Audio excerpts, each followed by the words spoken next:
తొడలా దెబ్బ కొట్టింది. కారు పక్కకు పెట్టామన్నా అన్నందుకు రోడ్డు మీద అడ్డం ఉంటుంటే అంత పక్క పెట్టుకోనంత మాత్రాన లేచి కాకపోతే అరే నేను బోరాడు అట్లా పో అంటే నేను పోదును లంచ్ వరకు నువ్వు ఏంది రాలే చేస్తున్నావు దిగి వచ్చి దిమ్మ తిరిగిపోయింది. ఆశ వచ్చింది. ఆశ ఒక్కటే అసలు మామూలు లేదు. నేను ఒక్కనే ఉన్నా. ఇంటికి వచ్చిపోయినా ఆఫీస్ కాడి నుంచి వచ్చి మళ్ళీ కార్యక్రమం వచ్చి కడపలో నా కోపం వచ్చేసి నా కొడుకు ఏం చేస్తుండో రాలెత్తుకొని వస్తుంది చంపేస్తా లంచ్ రోడ్డు మీద నిలబడి వాళ్ళు చేసుకోవాలి. అయ్యో బండి అడ్డం ఎవరికైనా నష్టం. ఇప్పుడు మనం పెట్టినాము అక్క తీరంటే తీసేయాలి కదా. రోడ్డు కడ్డంగా పెట్టి రూబాబు అనుకుంటే ఎట్లా అంత గుండాయిజం అయింది.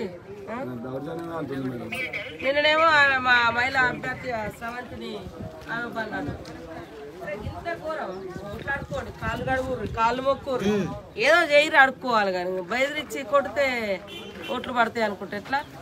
ఎప్పుడు ఒక్కందే రాజ్యం నడుతాయి చూస్తలేవా? ఎవరెవరు రాజ్యం వచ్చింది నేను నేర్పుతారు మాకు. రేపు మేమంతా కూడా ఏం చేయాలని వీళ్ళు నేర్పుతారు. ఇంకో నేర్చుకొని వాళ్ళ లెక్క దౌర్జన్యం అడ్డుకో పక్క తీయంటే విపరీతంగా కొట్టి ఆ బ్లడ్ గిట్లా వచ్చింది. మీరైతే ఖచ్చితంగా చట్ట ప్రకారంగా ఇచ్చేయండి మేడం.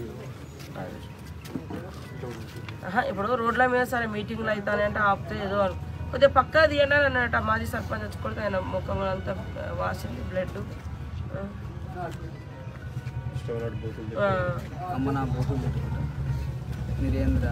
సరే ఏదైనా కొట్టుడు అయితే కరెక్ట్ కాదు సార్. అట్లా చేసుకున్నాను.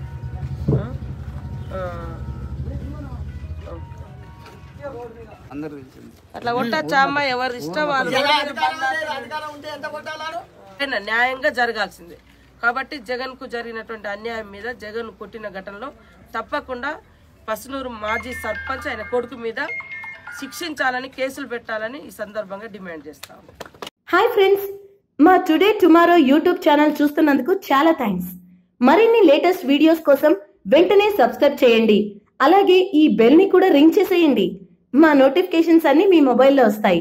అలాగే మా వీడియోస్ మీకు నచ్చితే లైక్ చేయండి, షేర్ చేయండి, నచ్చకపోతే కామెంట్ చేయండి.